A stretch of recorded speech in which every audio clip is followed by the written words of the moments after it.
ఈ వీడియో నువ్వు ఇప్పుడు చూడడానికి కారణం నీకు కన్సిస్టెన్సీ లేదని అనుకుంటున్నావు, కానీ అబద్ధం. నువ్వు ఆల్రెడీ చాలా విషయాల్లో కన్సిస్టెంట్ గా ఉన్నావు. ఒక ఎగ్జాంపుల్ చూద్దాం. నీకు ఎప్పుడైనా చదివేటప్పుడు హెడేక్ వచ్చిందా? చాలా మంది హెడేక్ వస్తుందని వెంటనే బుక్ పక్కన పెట్టేస్తారు లేదా వర్క్ ఆపేస్తారు. కానీ కామెడీ ఏంటంటే అదే హెడేక్ తో అదే కళ్ళతో కంటిన్యూస్ గా నెక్స్ట్ 2 hours కన్సిస్టెంట్ గా ఫుల్ ఫోకస్ తో ఫోన్ స్క్రోల్ చేస్తూనే ఉంటారు. అంటే అక్కడ ప్రాబ్లం హెడేక్ కాదు, నీ ఫోకస్. ఎంటర్టైన్మెంట్ దగ్గర లేని హెడేక్ ఎగ్జిక్యూషన్ దగ్గర ఎందుకు వస్తుంది? కాలేజ్ స్కూల్ కి వెళ్ళడం నీకు ఇష్టం లేదు, కానీ కొన్ని ఇయర్స్ గా కంటిన్యూస్ గా వెళ్తున్నావు. ఎందుకంటే నీకు అక్కడ ఆప్షన్ లేదు. లాస్ట్ మినిట్ లో టెన్షన్ పడి మరీ ప్రిపేర్ అయి డిగ్రీ ఫినిష్ చేస్తున్నావు. ఎంత చిరాగ్గా ఉన్నా, ఎంత బోరింగ్ గా ఉన్నా నువ్వు అక్కడ కన్సిస్టెంట్ గా ఉంటున్నావు. ఎందుకో తెలుసా? ఎందుకంటే అక్కడ నిన్ను ఎవరో ఒకరు ఫోర్స్ చేస్తున్నారు. ఫెయిల్ అయితే సమాజం ఏమంటుంది అన్న భయం, పేరెంట్స్ ఏమంటారన్న ప్రెషర్. ఫోర్స్ ఉన్న చోట, ప్రెషర్ ఉన్న చోట నువ్వు సైలెంట్ గా వర్క్ చేస్తున్నావు. కానీ ట్విస్ట్ ఏంటంటే నీ సొంత విషయాల దగ్గరకు వచ్చేసరికి, నీ గ్రోత్ విషయం దగ్గరకు వచ్చేసరికి, నిన్ను అప్డేట్ చేసుకునే విషయానికి వచ్చేసరికి నువ్వు నీ లైఫ్ ని ఒక ఆప్షన్ లా చూస్తున్నావు. ఈ రోజు కాకపోతే రేపు చూద్దాంలే అని నీకు నువ్వు ఆప్షన్స్ ఇచ్చుకుంటున్నావు. ఎవరో ఫోర్స్ చేస్తే పని చేసే మెంటాలిటీలో నువ్వున్నావు కాబట్టి నీ సొంత డ్రీమ్స్ దగ్గర నువ్వు ఫెయిల్ అవుతున్నావు. Someone else is driving your consistency. Someone else has the remote control of your life. అంటే నీకు కన్సిస్టెంట్ గా ఉండటం రాదని కాదు, కానీ నీకు నచ్చిన పని దగ్గర, నీ సొంత డ్రీమ్స్ దగ్గర ఆగిపోతున్నావు. ఫోర్స్ ఉన్న చోట వర్క్ చేస్తున్నావు, కానీ గోల్ ఉన్న చోట మూడ్, ఇంట్రెస్ట్, టైం అని సాకులు చెప్పి వెయిట్ చేస్తున్నావు. సో ఈ వీడియోలో నేను నీకు కన్సిస్టెంట్ గా ఎలా ఉండాలో నేర్పించాను. ఆల్రెడీ నీ లోపల ఉన్న కన్సిస్టెన్సీని నీ సొంత గ్రోత్ కోసం ఎలా రీడైరెక్ట్ చేయాలో నేర్పిస్తాను. ఇది నీకు లేని గుణాన్ని కొత్తగా తెచ్చుకోవడం కాదు, నీలో ఆల్రెడీ ఉన్న గుణాన్ని కరెక్ట్ డైరెక్షన్ లో పెట్టడం.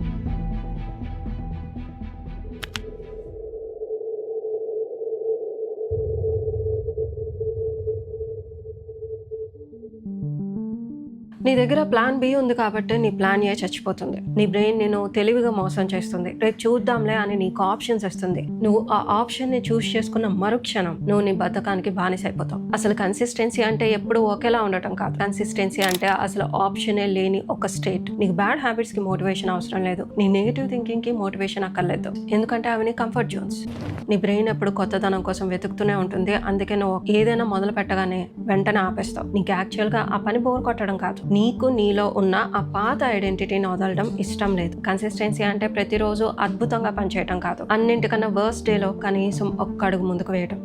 నీ ఎమోషన్స్ ఒక కెరటం లాంటిది, అది ఎప్పుడు మారుతూనే ఉంటుంది. నువ్వు కెరటం మీద ఆధారపడితే మునిగిపోతావు. అందుకే నువ్వు ఒక సముద్రంలా లోతుగా ఉండాలి. సీజన్స్ మారినట్టే నీ ఎమోషన్స్ మారుతాయి, నీ లైఫ్ లో సిచ్యువేషన్స్ మారుతాయి. కానీ వాటి వల్ల నువ్వు రోజు చేసే పనుల్ని వాయిదా వేస్తున్నావా? లేదు కదా. మరి ఎమోషన్ బాలేదు, సిచ్యువేషన్ బాలేదు, మూడ్ బాలేదు, బోరింగ్ గా ఉంది అని మాత్రం నీ వర్క్ ఎందుకు పోస్ట్పోన్ చేస్తున్నావు?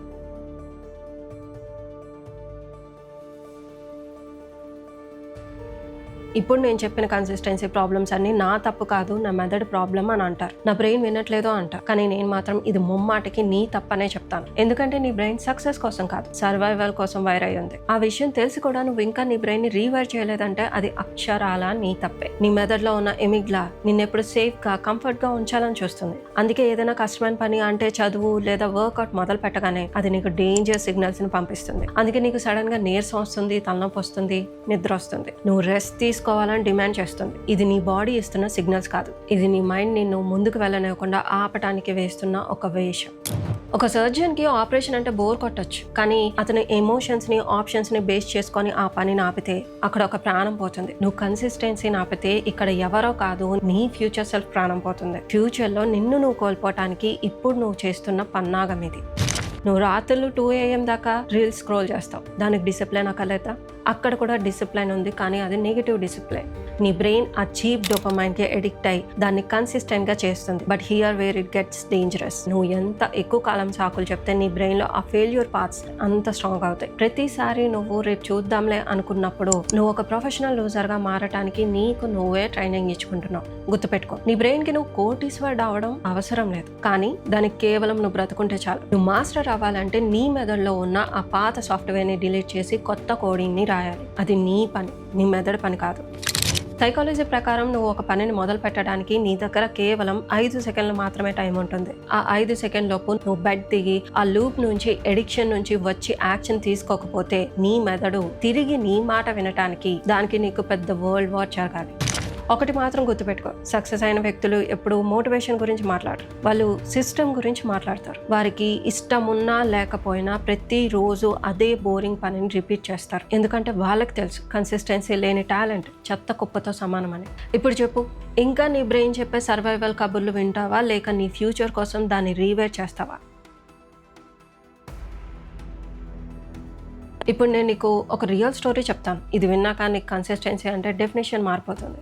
కొన్ని శతాబ్దాల క్రితం లార్డ్ ఎమనోచి దగ్గర ఒక టీ మాస్టర్ ఉండేవాడు. అక్కడ టీ సెరమోనీకి ఎంత విలువిస్తారో మీకు బాగా తెలుసు. అతను టీ కలిపే విధానం ఎంత పర్ఫెక్ట్ గా ఉండేదంటే దానికి అతనికి సామురాయ్ హోదాని ఇచ్చాడు. ఒకసారి అతను ఒక ప్లేస్ కి వెళ్ళినప్పుడు ఒక అసలు సిసలైన సామురాయ్ కంటపడ్డాడు. నువ్వు టీ స్ప్రౌట్ అయ్యుండి సామురాయ్ బట్టలు వేసుకున్నావు, మాలాంటి వాళ్ళ విలువని తగ్గిస్తున్నావు, అందుకే రేపు నాతో జ్యువెల్ కి సిద్ధం కమ్మంటాడు. ఆ టీ మాస్టర్ కి కత్తి పట్టుకోవడం కూడా రాదు. సామురాయ్ చేతిలో అతని అంతం ఖాయమని తెలిసింది. అతను భయపడి తన మాస్టర్ ని కలిసి నాకు గౌరవంగా ఎలా అనాన్ని విడవాలో చెప్పండి అని అడుగుతాడు. ఆ గురువు అతన్ని నువ్వు టీ కలిపేటప్పుడు ఏ మెంటల్ స్టేట్ లో ఉంటావో అదే స్టేట్ తో రేపు సామురాయ్ ముందు నిలబడు అని చెప్తాడు. మరుసటి రోజు ఆ టీ మాస్టర్ సామురాయ్ ముందు నిలబడతాడు. తన టీ రిచువల్ లో ఎలా అయితే తన కోట్ ని మడత పెడతాడో, ఎలా అయితే కప్స్ సర్దుతాడో అదే ప్రశాంతతతో కత్తి తీసుకొని నిలబడతాడు. అంతే. అది చూసిన సామురాయ్ షాక్ అవుతాడు. ఇతని కళ్ళల్లో భయం లేదు, ఒక వింతైన నిలకడ ఉంది. ఇతను సామాన్యుడు కాదు, తన మనసును గెలిచిన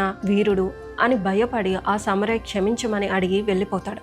ఈ కథ వెనుక ఉన్న అర్థం, if you are master of yourself you can be master of anything. ఆ టీ మాస్టర్ కత్తి యుద్ధంలో గెలవలేదు, కానీ ఆ సామురాయ్ మనసును గెలిచాడు. తన రిచువల్ లో ఫాలో అయ్యే ఆ కన్సిస్టెన్సీని అక్కడ ఒక యుద్ధంగా మార్చాడు. జపనీస్ ఫిలాసఫీ వాబీ సాబీలో కూడా ఇదే చెప్తారు. నీలో ఉన్న ఇంపర్ఫెక్షన్ ని ఒప్పుకొని నీ పనిలో నిలకడగా ఉండటమే అసలైన అందం. నీకు మూడ్ లేదు, నీకు బద్ధకంగా ఉంది, ఇవన్నీ నీ మనసు ఆడుతున్న నాటకాలు. అంటే ఆ టీ మాస్టర్ లాగే నీకు నీ పని మీద ఒక రిచువలిస్టిక్ ఫోకస్ ఉంటే ఈ ప్రపంచంలో నేను ఎవ్వరూ అడ్డుకోలేరు. కన్సిస్టెన్సీ అంటే రోజుకి 18 గంటలు కష్టపడడం కాదు. ఏ పరిస్థితిలో ఉన్నా సరే నీ మనసుని నీ కంట్రోల్లో ఉంచుకొని ఆ పనిని పూర్తి చేయటం. ఇప్పుడు నీకు ఒక పవర్ఫుల్ సొల్యూషన్ చెప్తాను. దీని పేరు 90-91 రూల్. రాబోయే 90 రోజుల పాటు మొదటి 90 నిమిషాలు కేవలం ఒకే ఒక్క ముఖ్యమైన పని మీద ఫోకస్ చేయి. ఇది ఒక మొక్కుల ఒక రిచువల్ లా ఉండాలి. ఆ టైంలో నీకు ఫోన్ ఉండకూడదు, నీ ఎమోషన్స్ ఉండకూడదు. బిహేవియరల్ సైకాలజీ ఏం చెప్తుందంటే మన బ్రెయిన్ కి స్టార్టింగ్ ఫ్రిక్షన్ చాలా ఎక్కువ. ఒక్కసారి నువ్వు ఆ 90 నిమిషాల జోన్ లోకి వెళ్తే నీ బ్రెయిన్ ఆటోమేటిక్ గా ఒక ఫ్లో స్టేట్ కి వెళ్తుంది. న్యూరో సైంటిస్ట్ ఏం చెప్తారంటే నువ్వు పదే ఒక పనిని చేసేటప్పుడు మెలైన్ అనే ఒక పొర ఏర్పడుతుంది. ఇది నీ నరాల మధ్య ఇన్ఫర్మేషన్ ని రాకెట్ లా పంపిస్తుంది. అంటే నువ్వు ఎంత కన్సిస్టెంట్ గా ఉంటే ఆ పనిలో నువ్వు అంత జీనియస్ అవుతావు. నువ్వు స్మార్ట్ కాదు కాబట్టి ఫెయిల్ అవడం లేదు, నువ్వు కన్సిస్టెంట్ గా లేవు కాబట్టి స్మార్ట్ అవ్వలేకపోతున్నావు. నేను ముందు చెప్పినట్టు కన్సిస్టెన్సీ అంటే 100% పర్ఫెక్షన్ కాదు. కన్సిస్టెన్సీ ఇస్ నాట్ కాన్స్టెంట్, అదొక రెసిలెన్స్. ఒకవేళ నువ్వు ఒక్క రోజు మిస్ అయినా నువ్వు ఎంత ఫాస్ట్ గా వెనక్కి వచ్చావనేది నీ న్యూ ఐడెంటిటీని డిసైడ్ చేస్తుంది. నీకు కన్సిస్టెన్సీ మీద ఇంకా డౌట్ ఉంటే నా ఛానల్లో మిగతా వీడియోస్ ఉన్నాయి, అవి కూడా తప్పకుండా చూడు. Most of them consistency miss అవగానే అది బ్రేక్ అయిపోయింది, ఇక నా వల్ల కాదు, నేను చేయలేను అని వదిలేస్తారు. ఇక్కడే నువ్వు ఒక రేర్ వర్షన్ అని ప్రూవ్ చేయాలి. కింద పడటం తప్పు కాదు, కింద పడి అక్కడే ఉండటం నేరం. టైం వెళ్ళిపోతుంది, ప్రిపేర్ యువర్ సెల్ఫ్. ఒక డార్కెస్ట్ ట్రూత్ చెప్పనా, నువ్వు కన్సిస్టెంట్ గా లేకపోవటానికి కారణం నీకు ఇంకా దెబ్బ తగలలేదు. నీ తండ్రి సంపాదన ఉంది, లేదా నేను పోషించే వాళ్ళు ఉన్నారు. ఒకవేళ రేపు నీకు తిండి దొరకదని తెలిస్తే అప్పుడు కూడా నువ్వు మోటివేషన్ కోసం వెతుకుతావా? లేదు. అప్పుడు కన్సిస్టెన్సీ నీ బ్లడ్ లోకి వస్తుంది. ఎందుకంటే అప్పుడు అది నీ మైండ్ మీద, నీ ఎమోషన్స్ మీద డిపెండ్ అయి ఉండదు. అది ఇకపై నీ జీవితం మీద డిపెండ్ అయి ఉంటుంది. అంటే నీ సర్వైవల్ క్వశ్చన్ గా మారిపోతుంది. నీ డ్రీమ్స్ ని కూడా అదే లెవెల్లో చూడు. నువ్వు నీ పాత అలవాట్లకి ఇచ్చే విలువ నీ ఫ్యూచర్ కి ఇవ్వడం లేదు. ఈ క్షణం నుంచి నీకు ఇంట్రెస్ట్ లేదు అన్న మాట వినిపించకూడదు. కన్సిస్టెన్సీ అంటే నువ్వు ఈ ప్రపంచానికి ఇచ్చే గిఫ్ట్ ఏం కాదు, నీకు నువ్వు ఇచ్చుకున్న ఒక గౌరవం. నువ్వు పోస్ట్ పోన్ చేసిన ప్రతిసారి నీ మీద నీకు ఉన్న నమ్మకం 1% తగ్గిపోతుంది. ఆ నమ్మకాన్ని నువ్వు తిరిగి సంపాదించుకోవాలంటే just do the work. Now చూస్. రేపటి నుంచి మళ్ళీ అదే పాత సాకులతో బ్రతుకుతావా, లేదా నీ పాత ఐడెంటిటీని వదిలి కొత్తగా మొదలు పెడతావా? నువ్వు రెండో దాన్ని ఎంచుకుంటే ఇప్పుడే కమెంట్స్ లో I claim my new identity అని టైప్ చేయి. గుర్తుంచుకో, ఈ ప్రపంచం నువ్వేం చేస్తున్నావో వెందు, నువ్వేం చేసావా అనేది మాత్రమే చూస్తుంది.